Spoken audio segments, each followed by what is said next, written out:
My wife asked me if she could have a free pass to our wedding during the company party, and the answer came out of my mouth before my heart could process the depth of the wound. Yes, you can, and it comes with a signed divorce.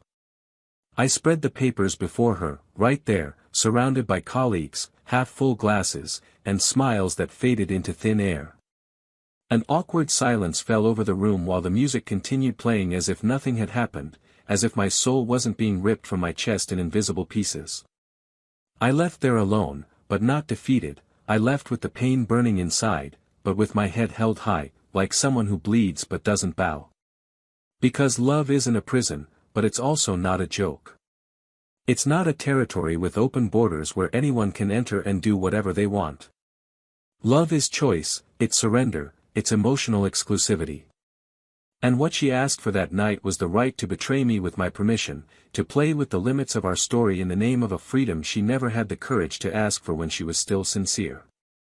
She wanted the security of home and the warmth of adventure, she wanted stability and excitement, she wanted two worlds in one body, and the price for that would be my dignity. But right there that night, I decided I wouldn't pay. It all started weeks earlier, when I realized she was different. It wasn't just the delays, nor the smiles hidden in her phone. It was an absent look, a soulless presence, as if her body were with me, but her mind drifting somewhere I had no free pass.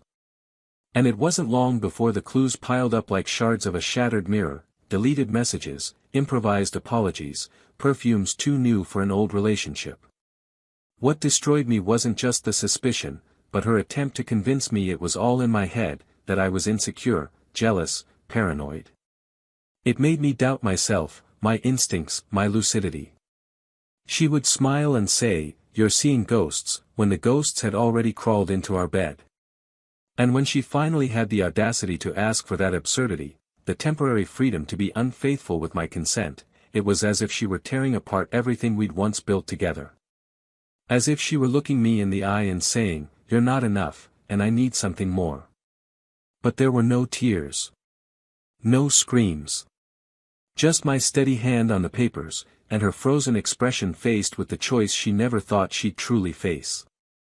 After I left, I spent days without proper sleep. The nights were long and humid with sweat and memories. I wondered when she stopped loving me. When I stopped being the man who made her eyes shine. And at the same time, I struggled with anger, with the indignation of having been made a fool, of having nurtured a love that, behind the scenes, was already being shared in small doses with someone else. It wasn't an abrupt end, it was a slow process of emotional erosion. And the truth is, deep down, she didn't want to leave me, she just wanted more. She wanted to be able to explore, to experiment, but without losing the security of my embrace at night. She wanted someone who would desire her with the intensity of the forbidden, yet still be certain of my love at the end of the day. And that's where she lost herself. Not by cheating, but by disregarding the value of what she already had in the name of fleeting excitement. Because what she thought would be empowerment was, in fact, selfishness.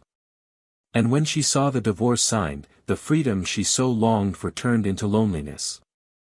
I saw her try to resist at first. She posted smiling photos, went out with friends, showed the world a strong version of herself.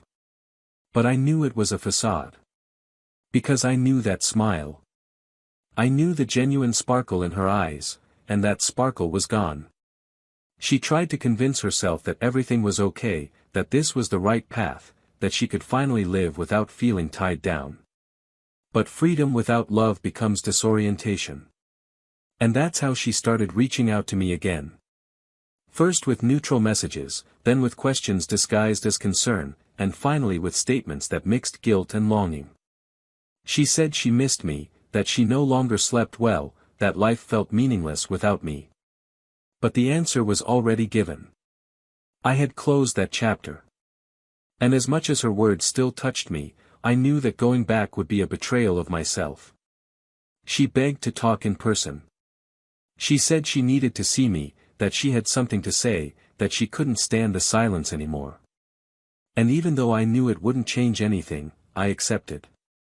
We met in a neutral place, with no memories of us. When she arrived, time seemed to have passed differently for her. Her eyes held the exhaustion of someone who understood too late the value of what she'd lost. She sat across from me and began speaking unfiltered. She told me everything, about how her lover disappeared a few days after the party, how she tried to contact him, but he'd ignored her. How the nights alone grew longer, how people's gazes began to weigh heavy, how every corner of the house screamed my absence. She said she realized love wasn't that instant thrill, but the constancy of those who stay even when life tires. That she felt ashamed of herself. That she betrayed me even before the touch, by wanting another life within a commitment she swore to honor. And after it all, she said she loved me. That she always had. That she just hadn't known how to care. I remained silent. I listened to everything without interrupting. Not out of coldness, but because that was the last time I would allow her to occupy space in my heart. And when she finished, with teary eyes and a trembling voice, I simply said I forgave her. Not for her, but for myself. Because holding a grudge would be carrying a weight that no longer belonged to me. And at that moment, she broke down. She burst into convulsive sobs, as if she had finally understood the magnitude of the loss. But the cruelest thing about forgiveness is that it doesn't bring reconciliation. It only liberates. And that's what I did, I freed myself. And I moved on. Over time, I found love again. A calm, mature love, made of sincere conversations and comfortable silences. Someone who didn't need to test me to know what I felt. Who looked into my eyes with truth and held my hand firmly. A love that didn't ask for a free pass, but offered reciprocity. And that's when I understood, sometimes, true love only arrives when you have the courage to let go of the love that didn't respect you. Sometimes, it's at the bottom of the emotional pit that we find the ladder. And when she learned I was with someone else, she tried once more to get closer.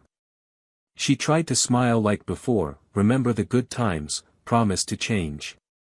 But I had already changed. I was no longer that man willing to beg for attention. And in that last conversation, when she asked me if there was still a chance, I replied as calmly as I'd signed the divorce papers, no. But I hope you find peace. And she lowered her eyes, as if knowing she'd lost not only a husband, but the only man who had ever truly loved her. And in that moment, I saw clearly, her regret wasn't just for having betrayed me, but for having chosen the ephemeral and lost the eternal. But what she never knew, and what no one ever discovered, is that at that very party, at the very moment she asked for a free pass, her lover had already regretted everything. He'd already sent her a message she didn't see. And when she was alone, he didn't want to stay either. She wasn't rejected by me. She was rejected by everyone. But the cruelest part of all was yet to come. Because the day she found the courage to truly try to win me back, she heard a phrase that completely changed what she thought she knew about the end of our love. And it was that phrase, that changed everything. Welcome to the channel. Here, we don't romanticize betrayal, ever. All the stories are fictional, but they carry profound truths. Betrayal destroys, corrodes, and takes away what is most valuable, trust. Each narrative is a warning, a mirror of what many live in silence. Prepare yourself, what you're about to hear is intense, painful, and unforgettable. Take a deep breath. The story begins. In the cozy silence of a late autumn afternoon, with the golden leaves dancing in the wind, there was something about this couple that drew attention without needing to be overstated. They weren't perfect, but together they seemed to form something bordering on balance. Michael and Emily met when they were young, their senior year of college, on one of those unpretentious dates that only seem to mean something after time passes. She was vibrant, determined, with a lightness in her eyes that was infectious. He was more introspective, analytical, soft-spoken, but with a firm presence, the kind that inspires security. They were different, but perhaps it was precisely this difference that, in the beginning, made them look at each other with genuine curiosity, with that rare feeling that there was something there worth discovering. The relationship began intensely, but also with a mature calm, the kind that doesn't need to be rushed to feel genuine. The relationship lasted 2 years, enough time for both to understand that they didn't just want to share moments, they wanted to build a life. And so, on a simple weekend, in an unostentatious ceremony, surrounded only by their closest friends, they promised each other what all couples promise: love, fidelity, partnership. And, for a long time, they kept these promises effortlessly. They shared dreams, debts, renovations, dogs, lazy Sundays, and everyday secrets that only those who live together understand the importance of. There was complicity in the dinner conversations, in the silly jokes on ordinary days, and even in the small disagreements that arose from time to time, and which always ended up being resolved with a sincere apology or a tight hug amidst the silence. Emily built a solid career in marketing for a large company. She was ambitious, but she balanced her desire for growth with the affection she showed at home. Michael, on the other hand, worked as a systems engineer and preferred the stability of fixed schedules, the comfort of coming home early, the pleasure of cooking together or watching a forgotten series while sharing a blanket. He never made grand declarations, but he showed love in the details, washing the dishes even when tired, leaving notes around the house, remembering dates even she couldn't remember. She, on the other hand, had a more outgoing nature, enjoying being with friends, laughing out loud, and escaping the routine. He, introverted by nature, learned to keep up with her without losing his essence. It was a dance. Not always perfect, but honest. The apartment where they lived reflected their fusion, modern paintings chosen by Emily and shelves meticulously organized by Michael. It smelled of fresh coffee in the morning and cheap wine on Friday nights. To outsiders, it was the portrait of a functional couple. But the truth is that behind every relationship lies a delicate engineering of expectations, silences, concessions, and choices that no one sees. And even without major conflicts, there were times when both seemed to grow apart, not for lack of love, but perhaps because of the inevitable weight of routine. There's no manual for keeping alive what was once intense, and time, when mismanaged, can cool even the most sincere affections. Emily began taking on more responsibilities at work. Travel became more frequent, phone calls shorter, and conversations often consisted of text messages exchanged between meetings. Michael understood, or at least tried. He never complained openly. He knew she was growing, fulfilling the dreams she'd always had. But absence, even if justified, digs holes that, if left unfilled, become ditches.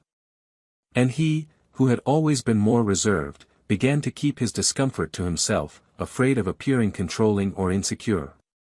He believed that love also meant allowing the other person to soar, even if it meant watching them drift away. Emily, meanwhile, was immersed in a new world, surrounded by people with similar ambitions, modern ideas about relationships, and emotional freedom. Little by little, she began to question some things that had previously seemed unquestionable. What was fidelity? Where is the line between desire and betrayal? Why did love have to be exclusive? It wasn't dissatisfaction with her husband, exactly, but an inner restlessness difficult to explain. There was nothing wrong at home, but perhaps there was something missing within her. And these questions, though silent, began to shape her decisions, even if she didn't yet clearly realize it. The circle of friends had also changed. Dinners with longtime couples gave way to more dynamic get-togethers with co-workers, filled with discussions about innovation, careers, and self-discovery. Michael even tried to join in occasionally, but it was clear he didn't feel comfortable in that environment. Emily, on the other hand, shone. And he, admiring from afar, tried not to feel diminished by this new universe she seemed to embrace so easily. Still, there were never any serious arguments, no heavy fights. It was all very subtle, the small delays, the quicker hugs, the "I love you," said almost out of habit. The signs were there, but sometimes love is blinded by choice. Or by fear.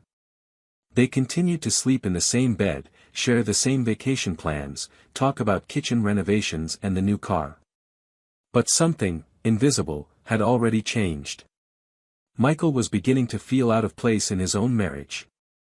Not because he was being mistreated, but because he no longer felt included in her dreams. It was as if, little by little, she was building a future in which he was only a supporting character.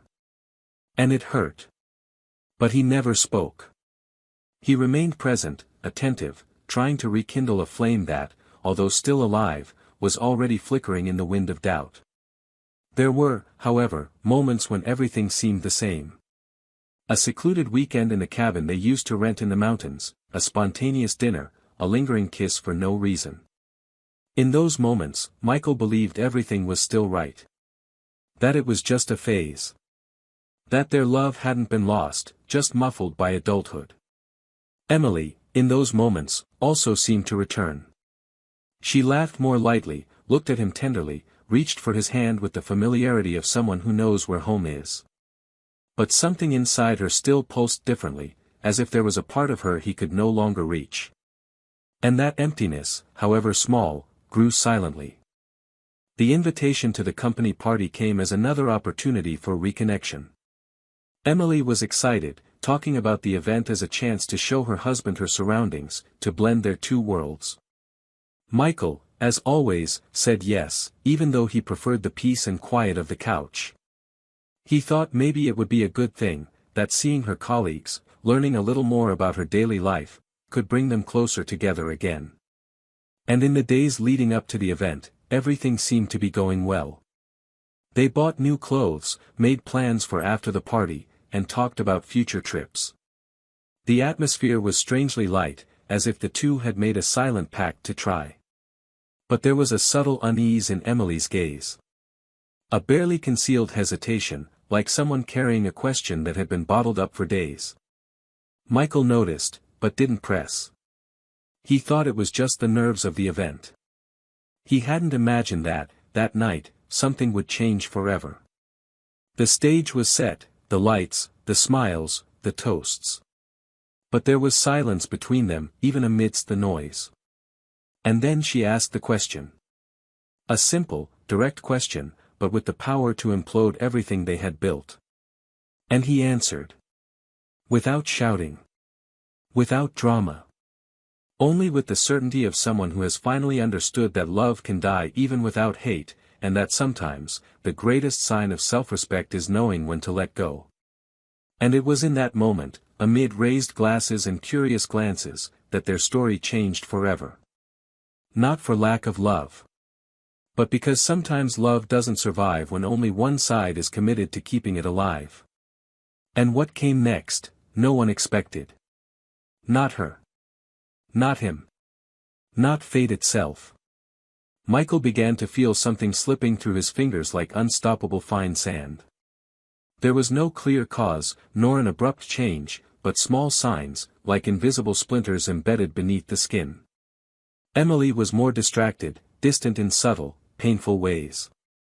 The way she kissed him before leaving, the delay in responding to simple messages, the change in her tone of voice when they discussed future plans.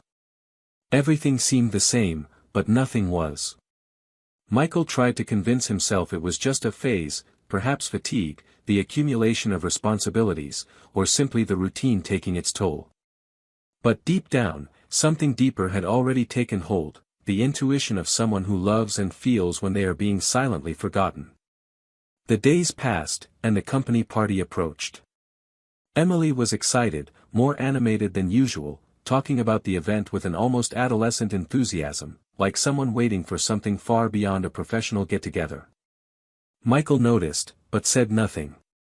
She deserved to have fun, he thought, after months of intense work and sleepless nights. When she invited him to go with her, he hesitated. He didn't like that kind of atmosphere, but he accepted. He wanted to be present, to show that he was still a part of her life, even when he felt he was already being pushed to the periphery of her priorities. It was an attempt. A last attempt. On the night of the party, Emily looked stunning. Her red dress highlighted her elegance and confidence. Michael watched her silently as she finished putting on her makeup, a smile on his face that seemed to no longer belong to him. In the car, the ride was silent, interrupted only by general comments about traffic and music. When they arrived, she introduced him to her colleagues casually, but not affectionately. It was as if he were there merely to fulfill a formality. For the first few hours, Michael remained by her side, but gradually he moved away, giving her space, as she so often claimed she needed. He sat on one of the sofas in the corner of the room, a glass in his hand, watching her from afar. She moved between the tables with ease, laughing easily, drinking, touching shoulders, leaning in for conversations that seemed too intimate for the surroundings. And then came the request. When she approached and asked if he'd mind giving her a free pass that night, justifying that everyone there was open-minded, and that it didn't mean there was a lack of love, Michael wasn't sure at first if he'd heard her correctly. The phrase, as absurd as it was painful, pierced his chest like a cold blade. He didn't respond immediately. He just looked at her, searching her eyes for some shadow of the woman he'd married. But she held his gaze, confident, as if she'd rehearsed this scene many times before. And in that instant, he knew. It wasn't a question. It was a confession. The free pass she requested wasn't a wish, it was the normalization of something that was already happening. This wasn't the beginning of the fall, it was the point at which the fall was already inevitable. He didn't scream. He didn't cry. He just took a deep breath, pulled out the divorce papers he'd prepared days earlier, and handed them to her without a trace of hesitation. Emily froze. The color drained from her face. Her hands trembled. She hadn't expected this. She thought he'd give in, that he'd pretend not to see, that he'd prefer to keep the marriage intact out of convenience, as so many would. But Michael chose self-respect. And at that moment, amid surprised looks and disconcerted murmurs, he stood and left. The room remained lit, the music played, but for him, everything had gone dark inside. The pain was dry, suffocating, as if the air had been knocked out of the room.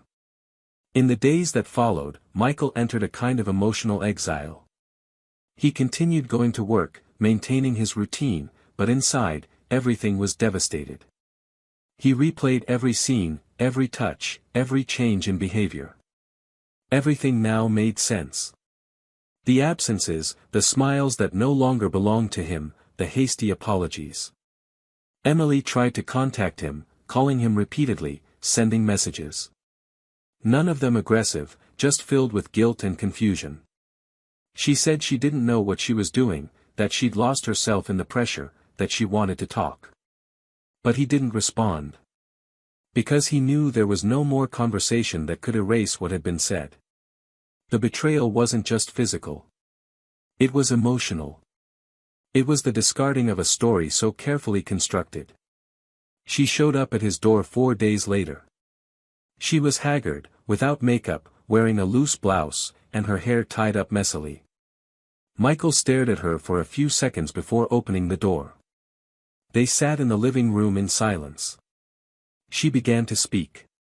She told him she hadn't meant to hurt him, that she was just confused, that she'd felt suffocated lately, that the free pass proposal had been made without thinking. But her voice sounded desperate, yet distant. There was something she was still hiding. Michael listened to it all, his expression firm, without responding. Until she confessed. She said she had indeed gotten involved with someone. That it wasn't planned. That it happened slowly. That it started with harmless conversations, with confidences about life, with admiration. And then, without realizing it, she had crossed a line. She said she felt alive, desired, that for a moment she had forgotten everything.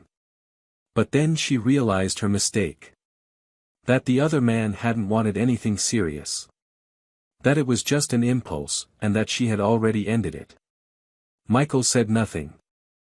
He just looked at her as if seeing, for the first time, the true face of someone he had loved for years. The silence between them was more painful than any scream.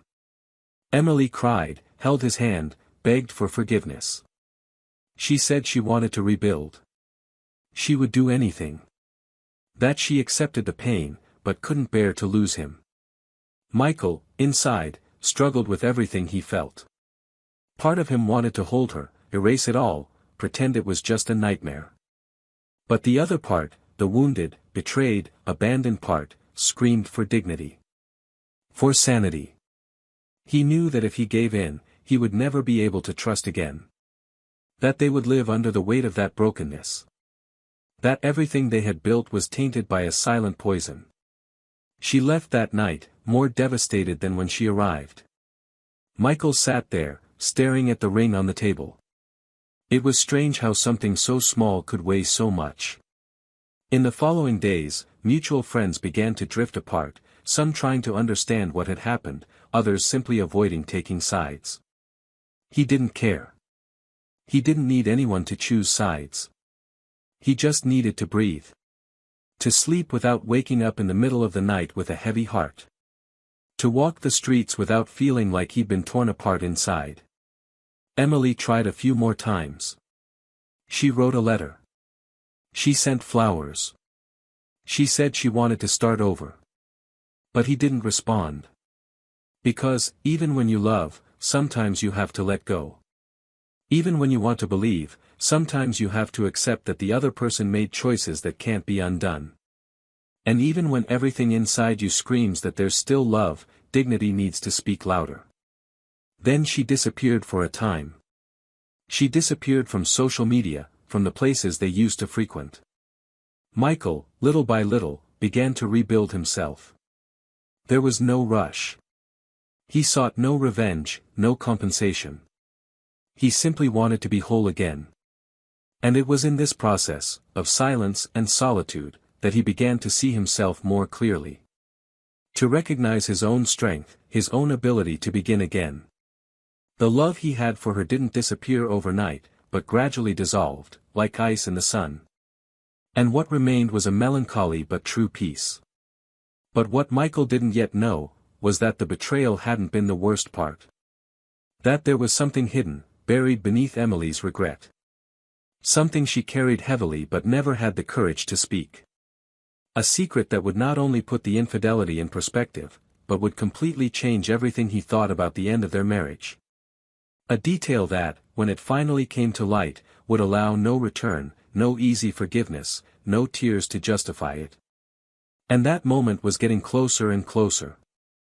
When she reappeared at the apartment door, there was no eye makeup or familiar perfume. Her loose hair fell shapelessly over her shoulders, and her hands were clenched as if holding something larger than she could contain. Michael hesitated before opening the door, but he did. Not because he expected something new, but because he wanted closure, or at least understanding. Emily entered slowly, as if each step on the familiar floor weighed a ton. The silence between them was no longer awkward, but now there was something different in the air. She didn't smile, didn't seek eye contact, just sat on the sofa as if her bones no longer supported her. He stood, arms crossed, waiting. And then she said she needed to speak. But this time not to apologize. Not to beg. She said she needed to tell him the truth, all of it, and that only then would she accept the definitive silence he offered her. Michael nodded and remained standing, as if her firmness were the only thing protecting him from what was yet to come. Emily began slowly, her voice low and unhurried. She said she'd been deeply mistaken, more than he could have imagined. That there was a moment when she truly believed she was simply seeking freedom, that her intention was never to hurt, only to understand herself. But she soon realized the choices she'd made weren't hers alone. That they had consequences she couldn't even manage. Michael remained silent, watching her every gesture, every measured word. She took a deep breath before continuing, and it was at that moment that the tension in the air became almost unbearable. When she finally looked up, there was a fear there he'd never seen before. Emily said it all started months before the party, during a project that brought her closer to someone on the creative team. An older, experienced, charismatic, married man. At first, it was just lunches and long conversations about work, texting after hours, and inside jokes. Until then, she convinced herself it was all professional. But the boundaries began to blur. The flirting grew like a weed, silent and sneaky. One night, after a tiring meeting, he walked her to her car. The touch on her shoulder lingered longer than necessary. And it was in that tiny detail that everything began to fall apart. She didn't back down. And from that moment on, she began to lose herself. Michael listened without moving a muscle. His heart pounded, but his face remained impassive. Emily continued, her voice now cracking. She said that, in the following days, they exchanged intimate messages, confidences, photos. He said things she hadn't heard in a long time, making her feel special, desired, alive. It was a game of vanity. And she gave in. She gave in out of need, pride, pure vanity. The first kiss happened in the parking lot, inside his car. Then came hotel dates, excuses to leave work early, lies. So many lies. Emily said she thought she could control it, that it was just a phase, that it would end before it got out of hand. But she did. And she fell. Completely. Michael finally sat down, but still didn't speak. He felt as if he were watching his own funeral, hearing details of what had killed him. His chest burned, his throat dry. Emily paused for a moment, as if needing to catch her breath for the final blow.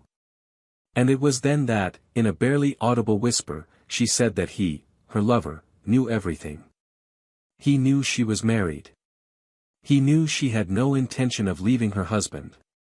But even so, he continued.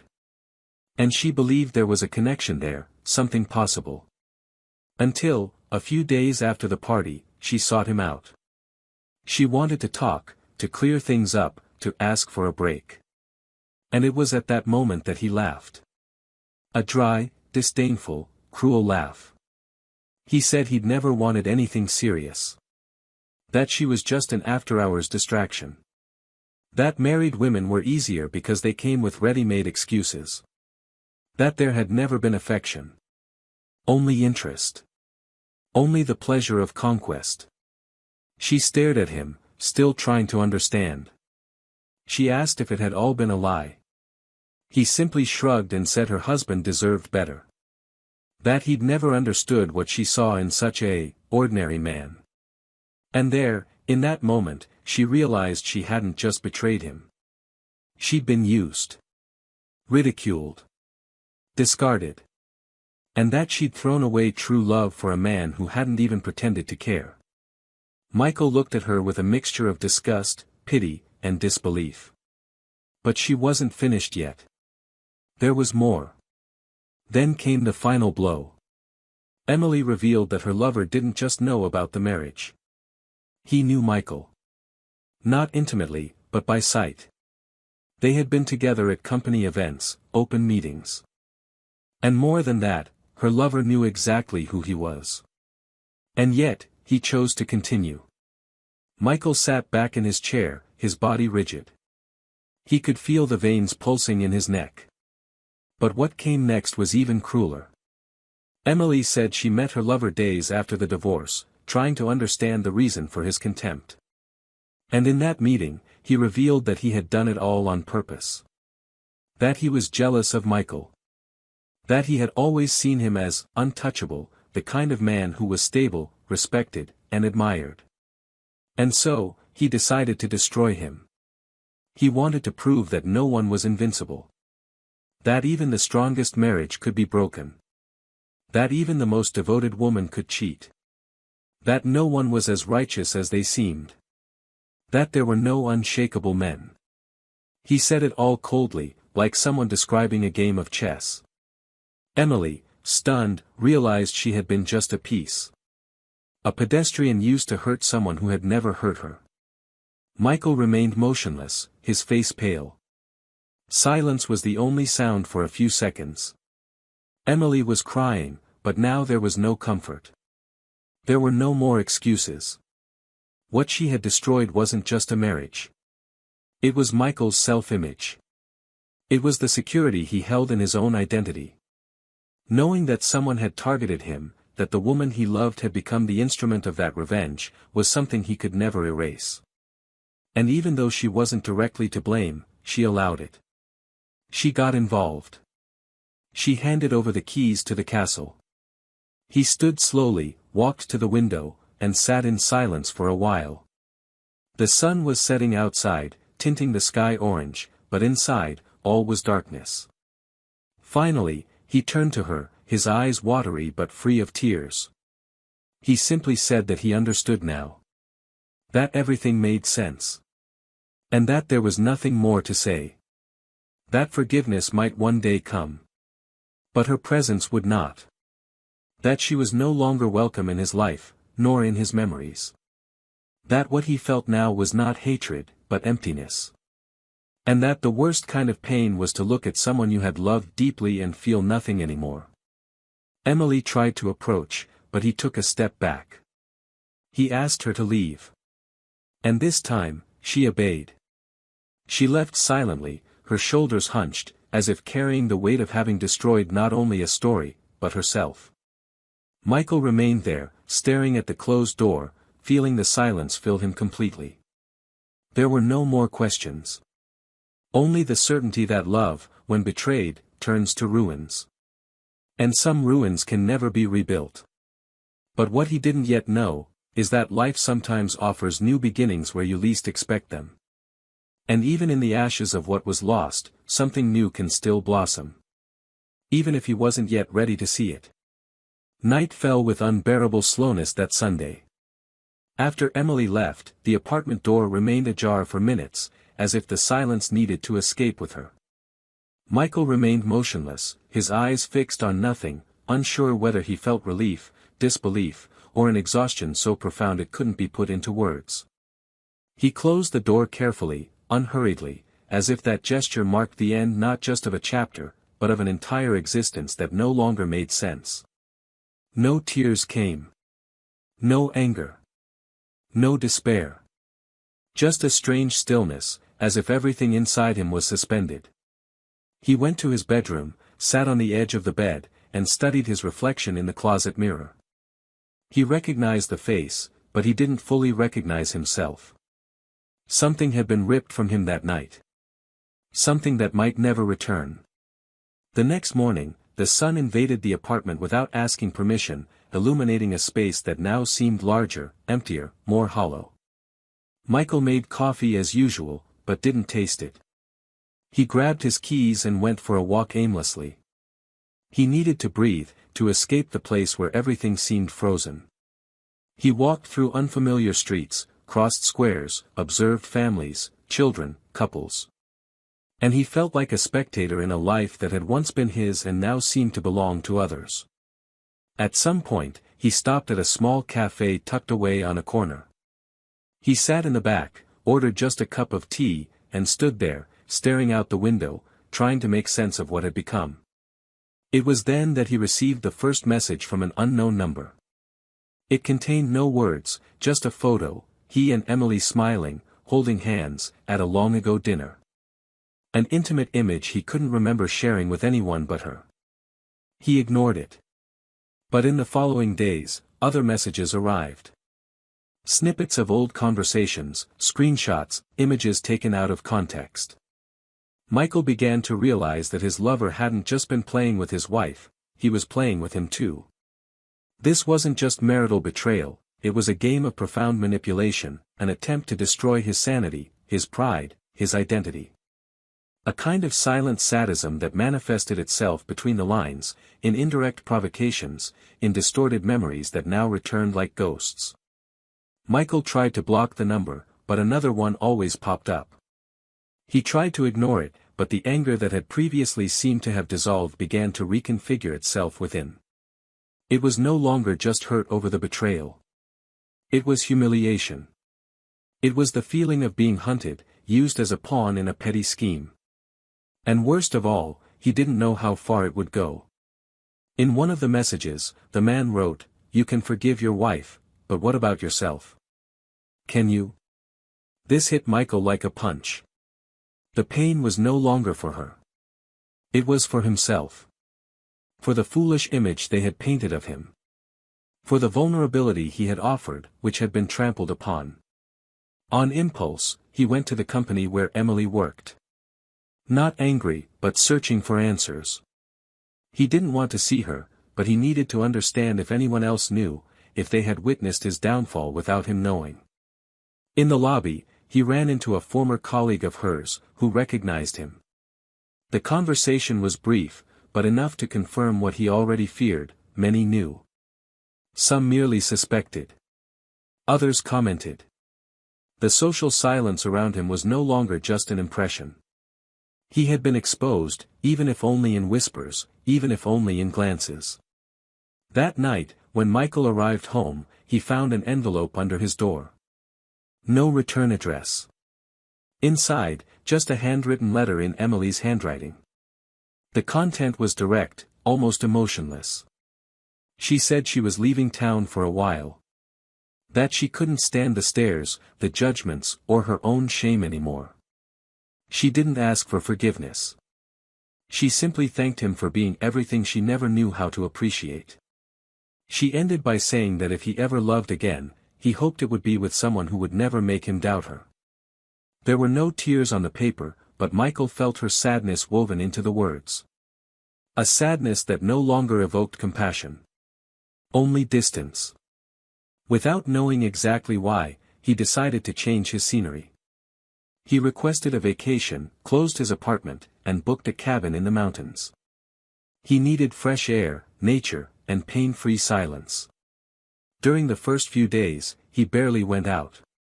He read, walked a little, and wrote random sentences in a notebook. He wasn't sure if he wanted to start a book, vent, or simply record what was left of himself.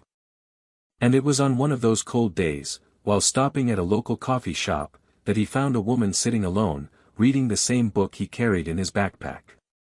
A trivial detail, but one that made him smile for the first time in weeks. Her name was Lauren. She had a calm gaze, a low voice, and spoke as if meditating before choosing each word.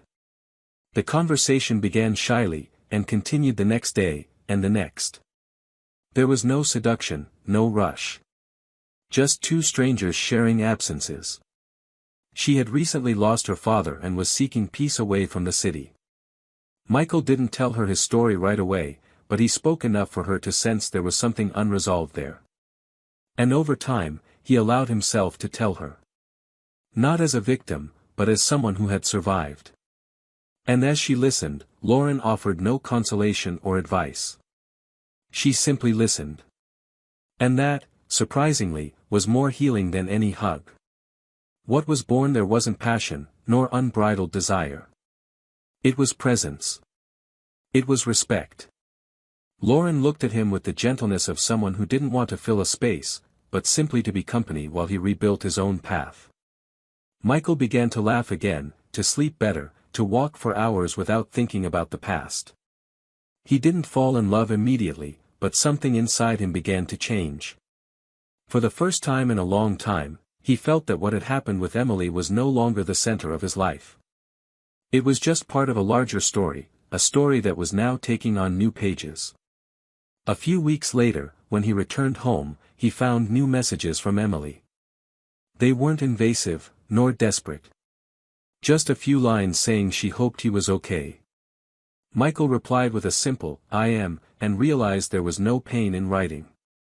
That wound, once open and throbbing, was now just a scar. He had bled dry. And survived. In the months that followed, he continued to see Lauren. Lightly, without unrealistic expectations. He discovered in her something he hadn't known he needed, peace.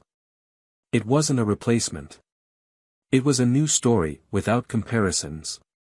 A story that began slowly, as all things that matter should. Emily never returned to town. They say she moved out of state, started over somewhere else, trying to rebuild something from the ashes. They never spoke directly again, only scattered news, distant rumors. Michael never wanted revenge. What he wanted, in the end, was to simply look at himself in the mirror again without guilt. And he achieved it. Because, despite everything, he understood that it wasn't he who failed. It wasn't he who destroyed. It was he who trusted, who invested, who surrendered. And if that was used against him, there was no shame in loving. The shame, however, belonged to the one who threw away what was most precious to him. And when he and Lauren, some time later, sat side by side on a park bench, hands intertwined and heart serene, Michael finally understood that true love isn't blinding, nor consuming, but enduring, even after the pain. Even after the end. Even when everything seemed irreversible. And it was there, in that peaceful moment, that his story truly began. The morning breeze no longer bit as sharply as before, and the days had become less burdensome, as if something inside him, long twisted, had finally found space to settle. Michael didn't seek explanations, nor answers, because at some point he had understood that certain pains aren't resolved with logic, but with time. It was strange how, after so much chaos, life could resume an almost silent, almost gentle rhythm. His steps no longer carried guilt, his chest no longer carried anger, and his thoughts no longer revolved in vicious circles around what could have been. It was as if he were crossing a field of ruins, his eyes fixed on the horizon, no longer on the wreckage behind him.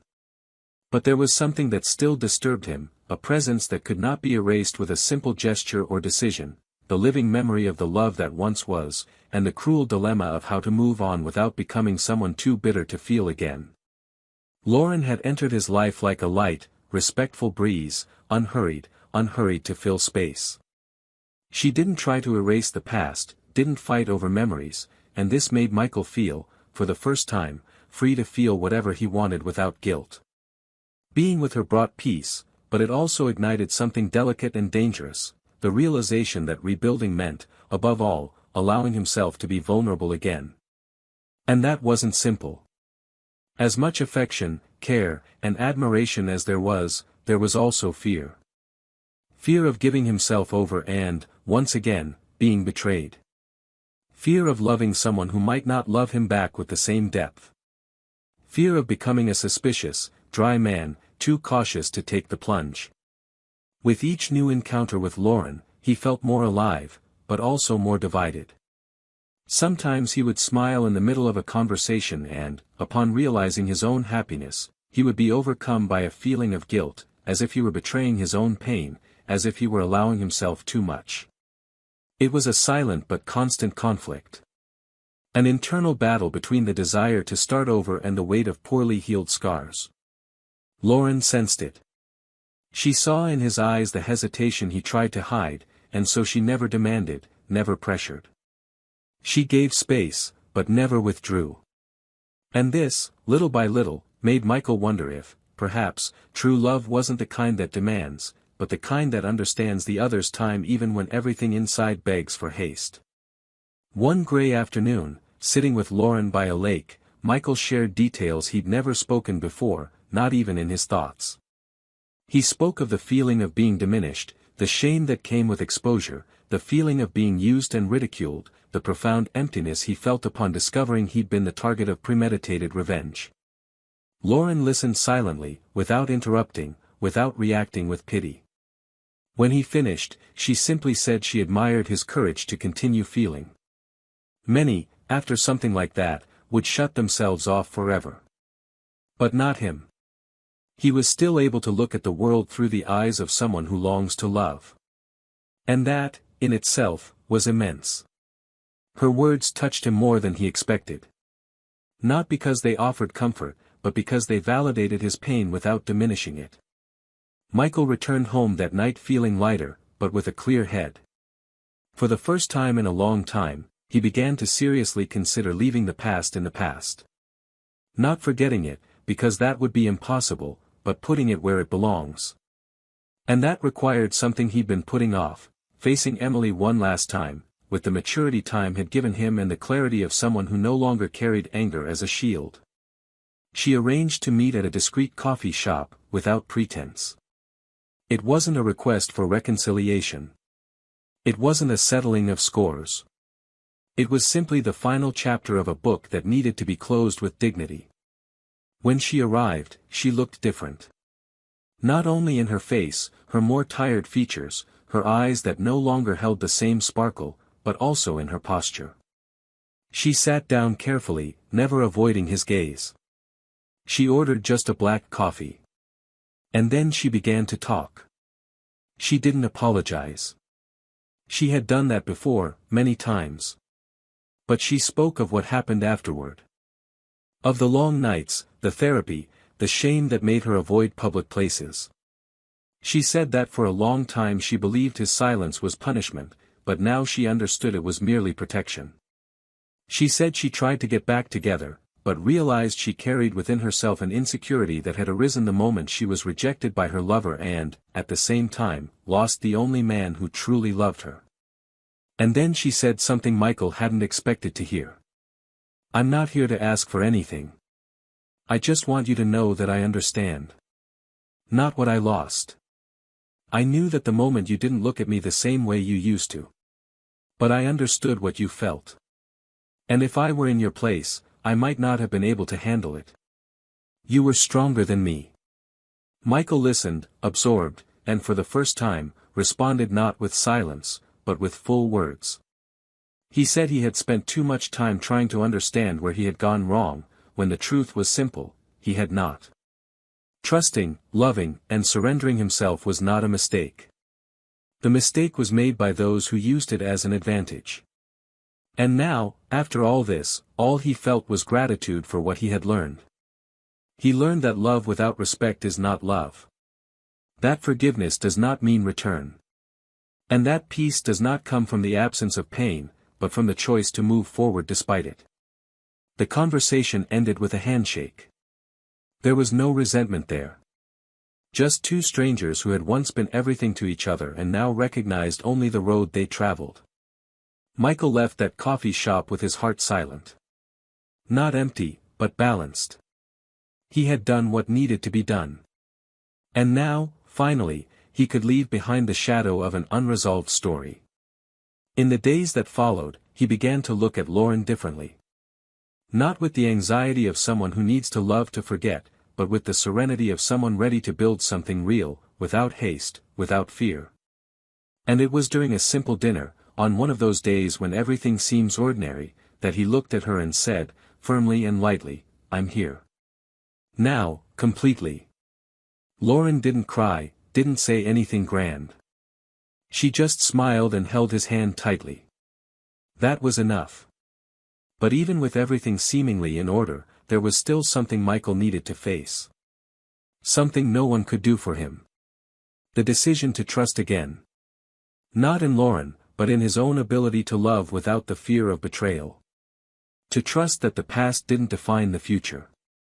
That his story wasn't about being betrayed, but about surviving. And, more than that, about finding dignity amidst ruin. That night, as he lay beside Lauren, he felt the weight of the choices that had brought him here. Not as a burden, but as baggage. And for the first time, he understood that love doesn't have to be perfect to be true. That what matters isn't never falling, but knowing how to rise with more truth, more firmness, more courage. And what came next, would be unlike anything else. Because now, he was no longer the same man. And perhaps, that was the greatest victory of all. The following months unfolded with an unexpectedly gentle rhythm, as if, after so much turmoil, life were offering a kind of silent respite.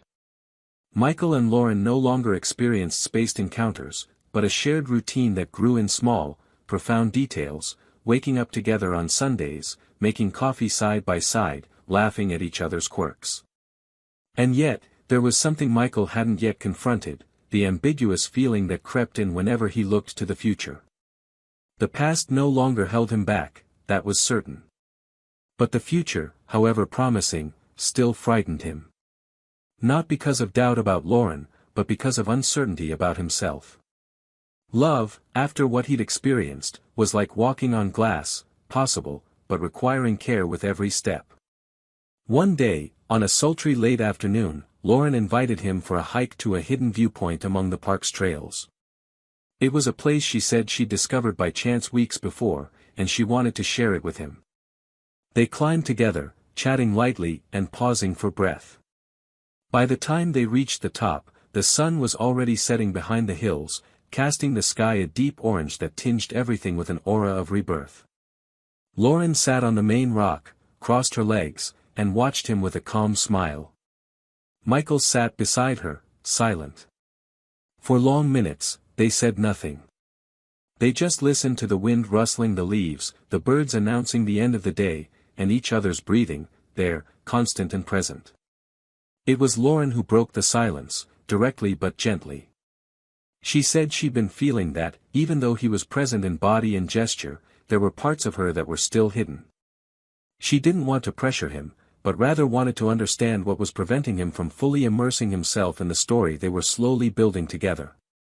Michael looked off into the distance, searching for words that wouldn't betray him.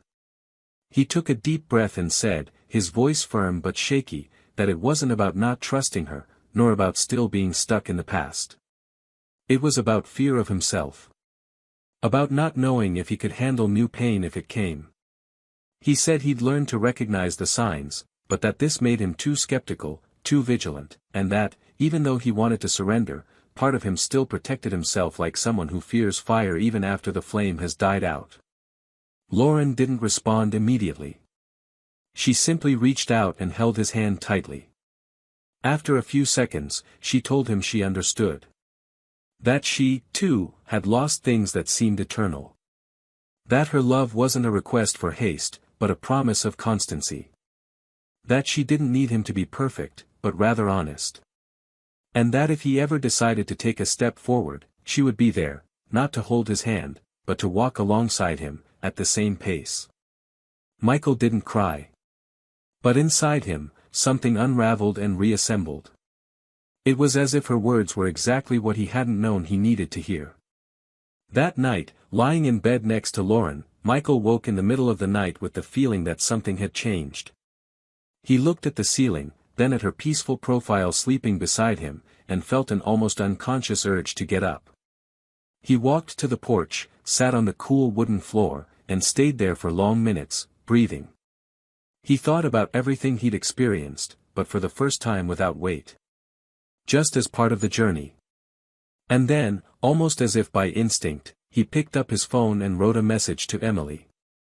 Nothing complex. Just one sentence, I truly hope you're at peace. He didn't expect a reply. Nor did he want one. But he felt he needed to write it, not for her, but for himself. It was a way to definitively close the chapter that, for so long, he'd insisted on keeping half open. The next morning, he found Lauren in the kitchen, making coffee. She looked at him and smiled, as she did every day. But he came closer, hugged her from behind, and said with new firmness, I'm ready. She turned, surprised, but said nothing. She just rested her forehead against his, and they stayed there for a while, silent, their hearts saying everything words couldn't. The relationship between the two began to blossom more clearly. They began making real plans, a trip at the end of the year, perhaps renting a new apartment, perhaps even considering something longer-term, more stable. But, as life likes to test convictions, it was precisely in this moment of harmony that the unexpected knocked on the door again. It was a rainy Friday when Michael received a call from a number he didn't recognize. He answered without thinking, and on the other end was the voice of an unfamiliar woman. She introduced herself as Amanda, claiming to be the wife of the man Emily had been involved with. At first, Michael considered hanging up.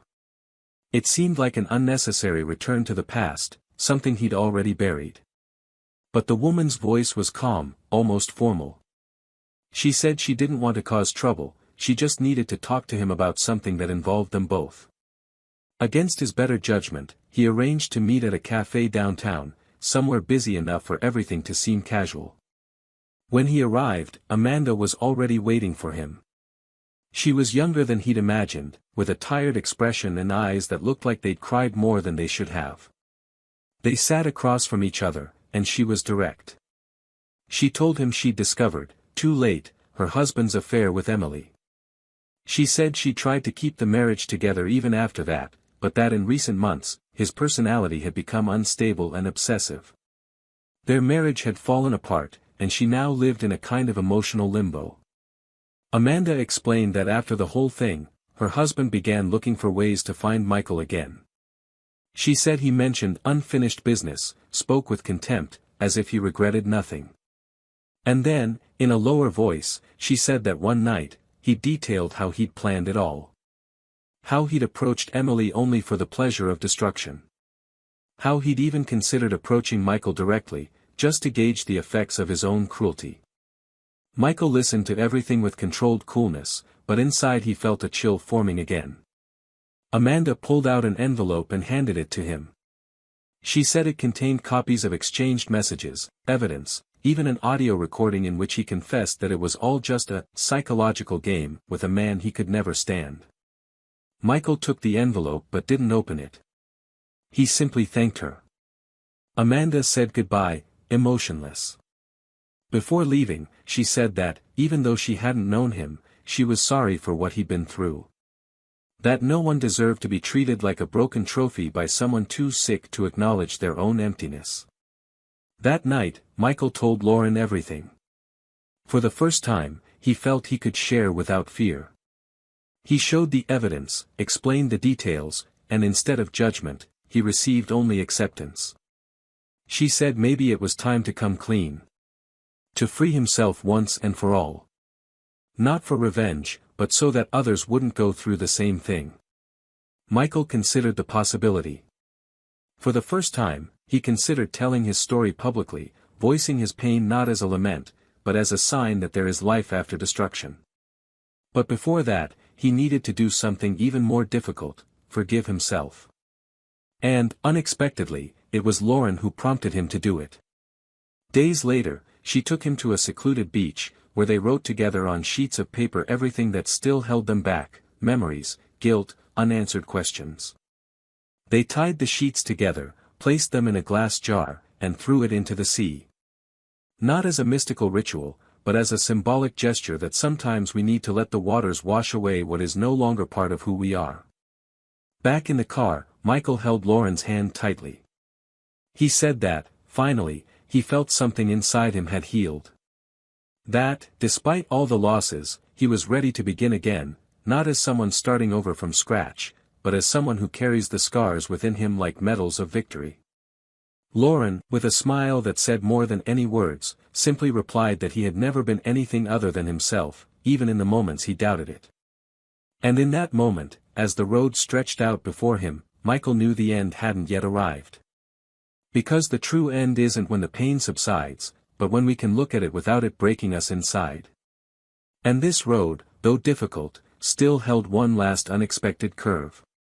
A curve that would, once again, change everything. The weeks passed with a kind of silence that no longer bothered, but brought a strange serenity, as if each part of the pain had finally found its place within him, not to disappear, but to no longer bother. Michael began to view his own story with the eyes of someone who has survived a shipwreck, still scarred, still with memories, but with a heart filled with profound self-respect.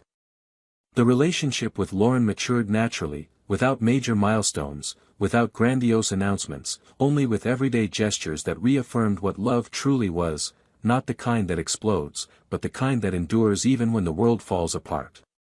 Trust was rebuilt stone by stone, and he began to see her not just as a companion, but as an extension of the balance he had so long sought within himself. It wasn't a redemption of the past. It was a reconstruction of the future. One night, after a simple dinner, Lauren suggested something unexpected. She said she and a friend were organizing a small, private gathering about stories of emotional overcoming, for people who had experienced abusive relationships, infidelity, and emotional devastation that left invisible scars. It was a low-key affair, without media coverage, without exposure. But she thought Michael should tell his story. Not as a way to relive the pain, but as an act of generosity to those still buried in it. Michael hesitated. He wasn't the type to open up easily to strangers. But that night, he kept thinking about it. About the messages he'd received, the letters he'd never answered, the silence he'd maintained for so long for fear of appearing weak. And he realized that perhaps sharing his pain, now transformed into a lesson, would be another step on his path to healing. The following Saturday, he sat in a cozy room, surrounded by strangers who also carried stories of loss, of breakups, of disappointments impossible to name. When it was his turn to speak, he began slowly. No drama, no unnecessary details. But when he finished, there was a heavy silence in the air, the kind of silence that arises when someone says something so true that no one can ignore it. Leaving there, he felt lighter. As if, by sharing, he had lifted a weight he hadn't even known he still carried. And with that, something inside him closed. Not with pain, but with dignity. But the story still had its ending. An ending that isn't written with reunions or theatrical gestures, but with the natural justice of life. A few months after that encounter, Lauren received a call. It was Amanda, the woman who had once sought out Michael to tell him about the true nature of the man who had been involved with Emily. She was calling to warn him that the man was being formally investigated for psychological and moral harassment within the company. Several women, over the years, finally decided to report it. Cases filed, silenced conversations, deleted emails, everything began to surface. He had built a sick web of emotional manipulation over the years. Emily wasn't the only one. Nor the first. Nor the last. When the news reached Michael, he felt no pleasure. He wasn't thrilled. He simply remained silent for a few minutes and then declared that it was all no longer his. But something about that outcome, however belated, brought a sense that the truth, even when delayed, always finds its way. That man's downfall didn't come at the hands of Michael or Emily. It came through the choices he made, the trails he left, the lives he destroyed with the cynical pleasure of someone who believes he'll never be caught. And when he finally fell alone. Without scandal, without spectacle. He simply disappeared from the scene he once dominated with arrogance. Emily, for her part, had rebuilt her life in another state. Working as a freelancer, away from the spotlight. She didn't remarry. She didn't get involved in anything lasting. The few reports that arrived were vague, but one said she had started giving lectures on ethics in relationships, on the emotional impact of thoughtless choices. It seemed ironic, but perhaps it was her way of redeeming herself, not from the world, but from herself. Michael listened neutrally. He didn't want to know the details. He didn't wish her harm. But deep down, he felt that the loss of everything she once had was her punishment. There was no need for revenge. Life itself had already put everything back in place. The love she threw away, the man she destroyed, the reputation she lost, these were now memories she would have to carry without an audience, without applause. Months later, Lauren and Michael traveled to a secluded village to celebrate 2 years since they met. It was there, under the stars, around a small campfire, that he proposed. Not with rehearsed phrases or soap opera declarations, but with a simplicity that only those who have endured darkness can appreciate. He said he wanted to grow old with someone who knew the value of truth. Who understood that fidelity isn't a prison, but respect. That love isn't possession, but presence. And that if she wanted to stay by his side, he wouldn't promise perfection, but honesty. Lauren said yes. She didn't cry, she didn't get overly emotional.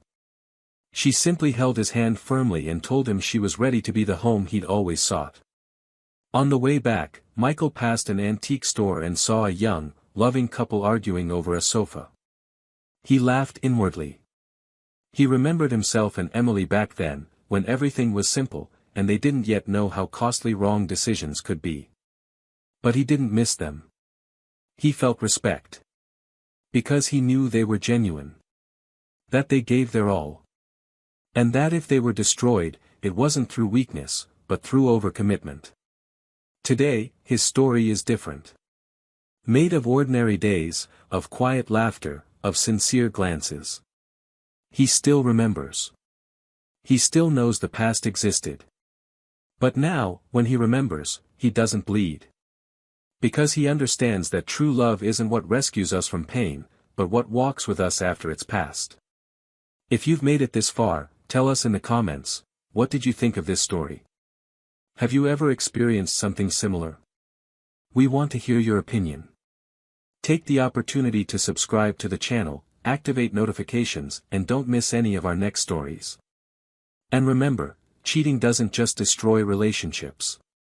It destroys trust, self-esteem, family bonds, entire histories. Sometimes, a moment of selfishness is enough to destroy years of sincere dedication. Here, we don't romanticize infidelity. we honestly show what it leaves behind. Until the next story.